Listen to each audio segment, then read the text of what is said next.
Lindsay from L2IG here. I recently received a fantastic question in response to my blog post on antipathogens.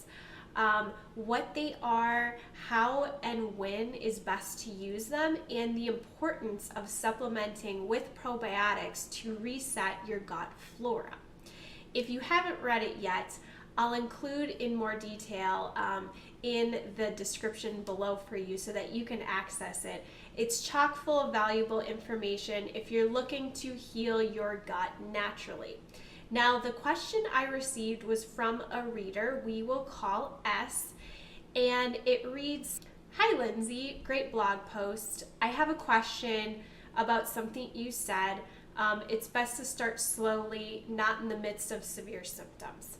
You mentioned it's best to start when your body is stable and not during a flare. I started with 10 drops of Woo, but only half a teaspoon of probiotics. Is that bad? I thought the Woo protocol helped kill off the nasties. Good too.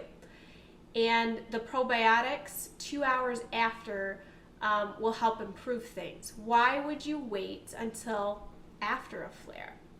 And what are you supposed to do to help the flare if you are not doing the Woo protocol? I understand the die-off symptoms can be tough to deal with. That's why you mentioned starting slow, but I'm just not clear on the waiting until after the flare to start Woo. Am I not understanding it correctly? Thanks so much in advance." So firstly, what I would like to say is I really appreciate this person reaching out, because this is a fantastic question that was brought to my attention. And in response, what I would like to say is antipathogens are very essential for healing naturally. However, if I'm experiencing severe symptoms, and some examples would be hemorrhaging, severe bleeding, constant vomiting. These are really like extreme cases, right? And symptoms, like I was experiencing in the beginning. So again, I did have some of those severe symptoms right in the beginning of my healing journey. In those particular cases, I personally would be really hesitant to start antipathogens, only because antipathogens usually stir up more symptoms in the beginning. And personally, I wouldn't want to end up in the hospital if my symptoms increased due to the starting of the antipathogen treatment. So during those severe cases, it may just be too much for the body to even process. Your body needs to be stable enough to detox, because remember, when you take the antipathogens, your body needs to be set up for success in a way that it can properly detox them out. Otherwise, they're just going to get stuck in your system. However, when things are more stable and calm, then I would definitely introduce the antipathogens, as the body can process it better. When the symptoms were tolerable, let's say, like I was having some diarrhea, but I wasn't having bleeding or severe bleeding, I would still take the antipathogens personally. If my symptoms were extreme, however, I could not take 1 more ounce of added stress on my body. You know, again, in those cases, then I would stay away from the antipathogens. During a flare, like I was saying before, I have definitely taken antipathogens, but only, again, when my body was ready and stable enough to handle the detoxing that would have to follow with the antipathogens. So what I did was I set myself up for success by prepping my body for the detox and healing the mucosal layer before I started the antipathogen. So a little bit more into that would be, of course, I was having severe bleeding. So at that time, what I needed to do, again, was heal that mucosal lining. So I really worked on healing that up first, those ulcerations. And then, like I said, my body was in a more stable position to take the antipathogens because that problem was starting to be taken care of. Now, if you are in a position where you are having severe symptoms right now and your body is telling you that it's not ready to begin the antipathogen treatment, there is still a lot you can do to build yourself up so that you can set yourself up for success like I did when it's ready to introduce the antipathogens. So 2 of Genie's products that I use to heal that mucosal layer before I introduce the antipathogens is the L-glutamine powder and the Mucosal Calm, which we both have at the LTYG shop.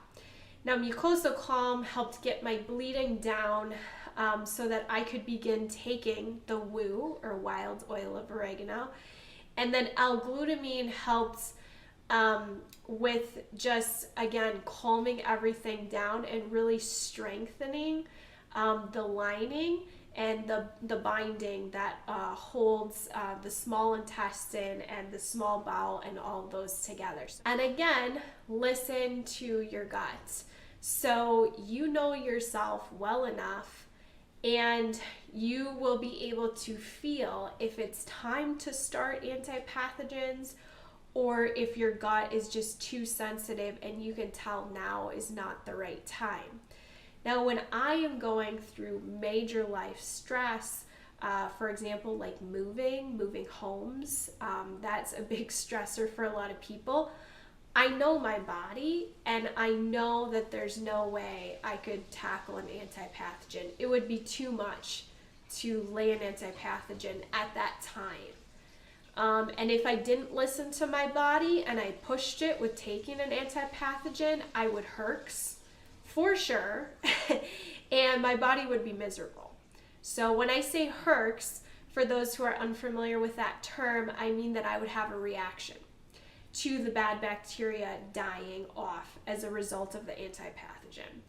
And I actually recently filmed a video with Genie on extreme herp reaction and IBD, and I'll also include that information in the description below.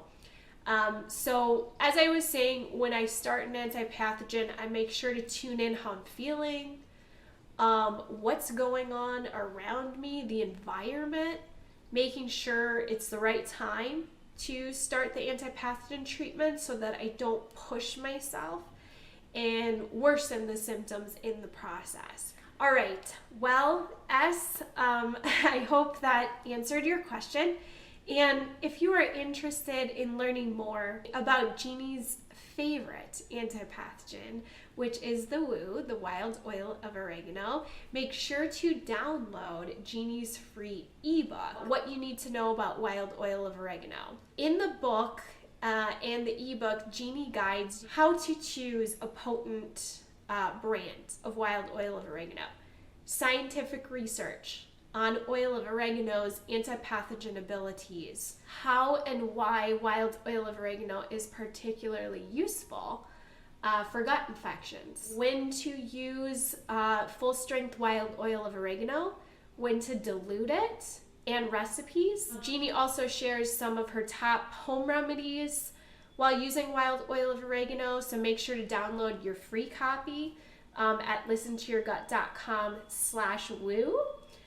More details in the description below. And so there you have it.